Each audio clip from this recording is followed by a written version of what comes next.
on Nigeria, where many were very concerned about violence against Christians. We are now actively in counterterrorism cooperation with the Nigerian government and Nigerian security forces, including a joint operation a couple weeks ago that took out the #2 leader of global ISIS operating from inside of the country, and that continues. And I just want to note one more thing to give you a sense of how committed this president is. Maybe a year ago, he heard the call of Nigerian Christians who were being targeted and killed by ISIS in Nigeria. And he said, Pete, I want the War Department to focus on ensuring that we do everything we can to protect those Christians. Partnerships like that can take time behind the scenes, but he never wavered on it. And we got the assets there, and over the last month, and there hasn't been much coverage of this, we killed ISIS #2 in Nigeria, who is most responsible for killing Christians and trying to target the U.S. homeland, and have since, because of the intel we gathered, killed hundreds of ISIS members who were targeting and killing Christians in Nigeria, creating a whole new opportunity there. So there's a lot of things we do that the media pays attention to, and a lot of things that the president empowers the department to do on behalf of the American people that he deserves great credit for. Kanu is a clear example. In 2022, Nigeria's Court of Appeal struck down the charges against him and ordered his release. The UN Working Group on Arbitrary Detention has also called for his unconditional release. Yet he remains in solitary confinement, in deteriorating health, and recently had to represent himself in court. Nigeria has signaled that the law is optional and targeting Christians is fair game. Just hours ago this morning, despite the pleas and cries of the Nigerian people and many Nigerian lawmakers, Mazi Nnamdi Kanu was convicted on all charges. For fiscal year 2025, the U.S. has requested nearly $8 billion for sub-Saharan Africa. But when Americans see political prisoners, judicial defiance, and the slaughter of Christians, they understandably ask as they meet their own struggles, why should our tax dollars support governments that refuse to protect their own people? Is our aid aiding a genocide? Nigeria is a nation of tremendous potential, but that potential is being choked out by violent persecution of its Christian population. No country can build a stable future where churches are burned, believers are killed, and communities live in fear. To the talk now, Donald Trump has finally come out to say the world should stand up for Biafra. What is your position on that? Yes, notwithstanding, I thank God the war is actually, a deal has been signed between the United States of America and, of course, Iran, who was one of the reasons why a lot of things are happening within the U.S. government. And of course, another great news is Sus Wills is back to Washington, D.C. after a long time illness. I remember Sus Wills was Mazi Nnamdi Kanu's lobbyist in the United States of America. I will say a big thank you to them all for coming back. And of course, Donald Trump's outstanding deal with Iran that is likely going to restore the much expected peace in Middle East. But in the process, of that, Donald Trump uses his 80th birthday. Donald Trump, yes, happy birthday to the most powerful American president in history. I say, Donald Trump, happy birthday on behalf of Biafrans all over the world. I wish you a great moment as you continue in this struggle to bring peace to the global world. Happy birthday to you, Donald Trump. God bless you, sir.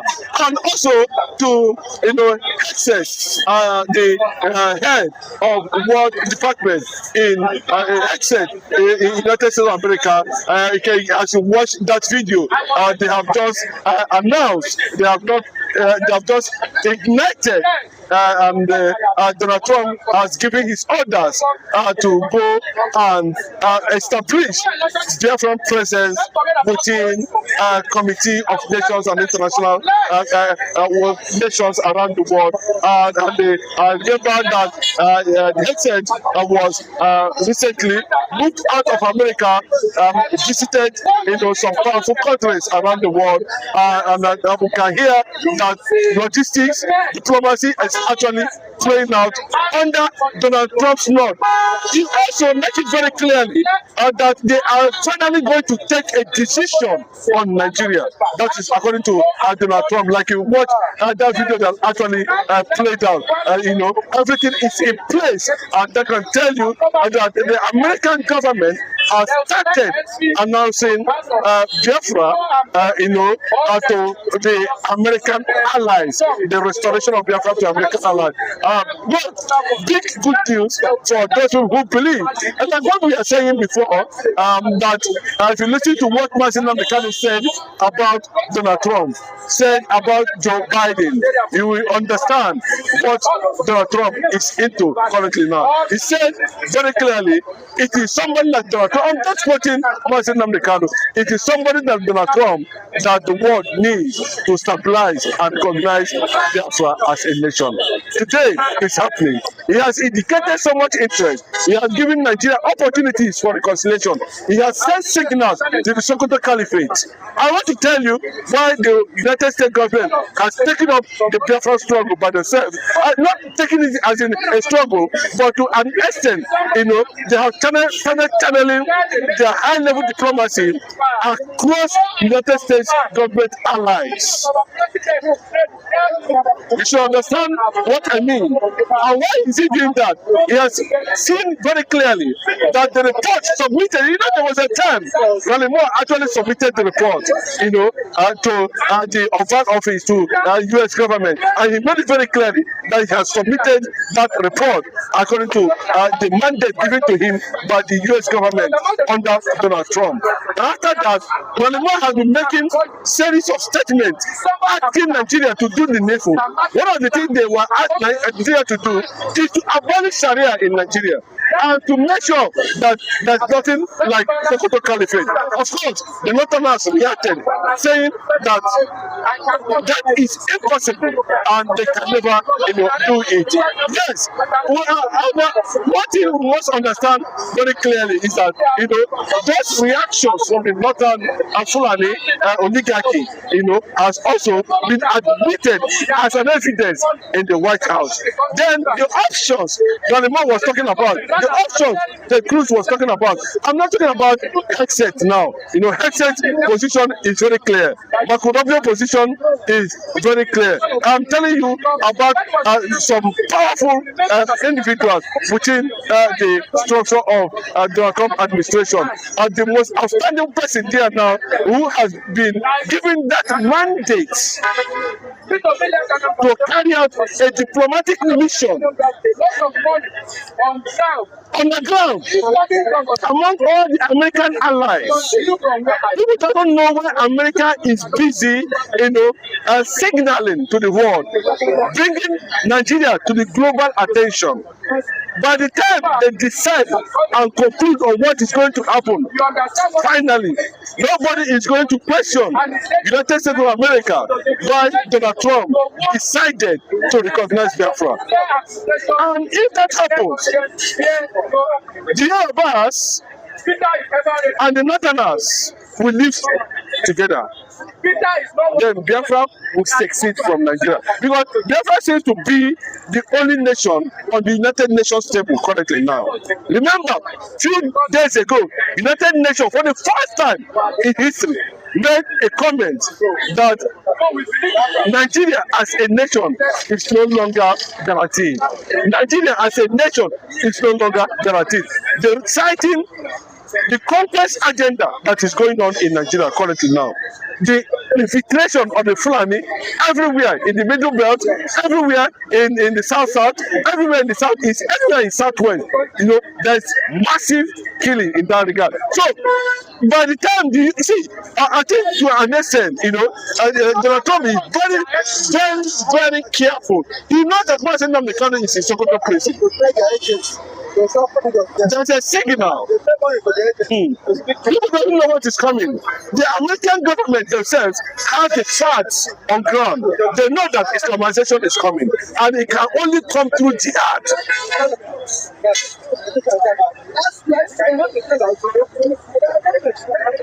They mandated. Somebody moved the motion in the Congress.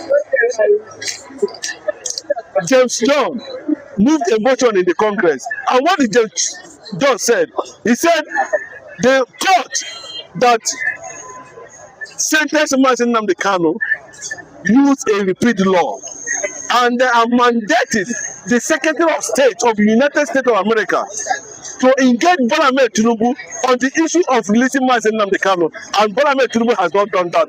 Then Bola Ahmed Tinubu came up with a cross appeal after advising Buhari that he should engage in dialogue with IPOB. Nigerians are very smart. They are beginning to interpret what is in the pipeline that not every Nigerian will see. What is it that is in the pipeline that Nigerians are not seeing? Tinubu advised Buhari to dialogue with IPOB. The same Bola Tinubu used a law that does not exist to sentence Mazi Nnamdi Kanu to imprisonment. After, yes, Judge John said it, the US congressman said it. Openly, it was a public thing right there in the Congress. He said it. That Nigeria violated the international law that guides Commonwealth Treaty, because Kenya is a Commonwealth nation, Nigeria is a Commonwealth nation, Britain, they say that he's the Oga. Then how come that bilateral treaty and agreement was actually violated by Nigeria? And that's what James John was saying in the Congress, that they have mandated Marco Rubio, the US Secretary of State, to tell Bola Ahmed Tinubu to release Mazi Nnamdi Kanu. He has not done that. This is the same man that advised. I want you to understand where I'm going and why America is not taking that decision. Bola Ahmed Buhari to release, to dialogue with Mazi Nnamdi Kanu, the IPOB. But he was the one that sentenced Mazi Nnamdi Kanu to prison. Under cross appeal, again, he said, that the cross appeal will carry a death sentence. We are watching how Nigeria has come to this point of reality now, that the world said, okay, Eleke Tioba, since you have decided learn how to fly, we will also learn how to shoot without missing.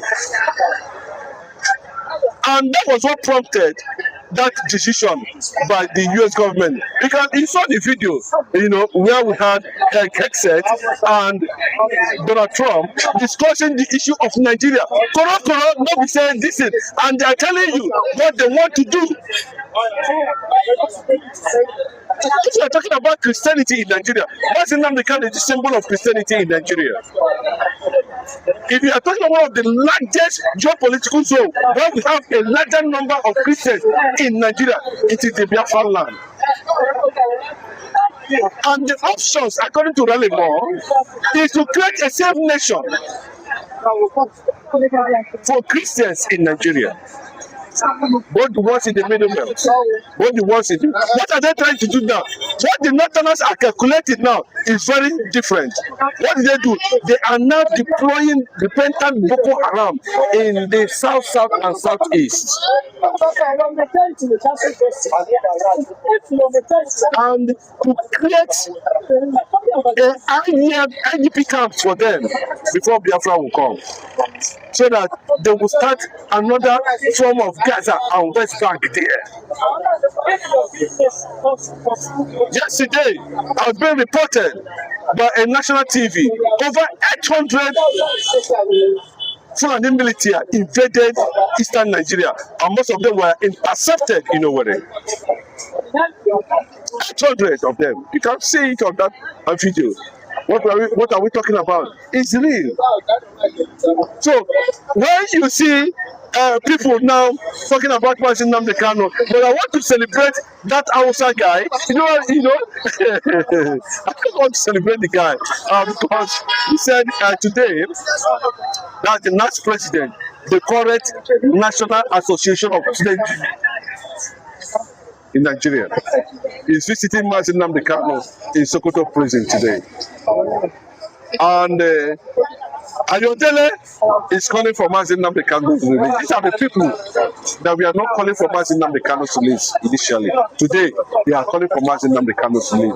And the government is coming with a narrative of death sentence. Try it! Bola Ahmed Tinubu, Awolowo, try it! And sentence him to death. The same way, Awolowo, Philip Asiodu, and Oba Akinzua of Edo State advised Gowon to jettison Aburi so that they will be able to have oil, crude oil. Bola Ahmed Tinubu, do not toe the line of Awolowo.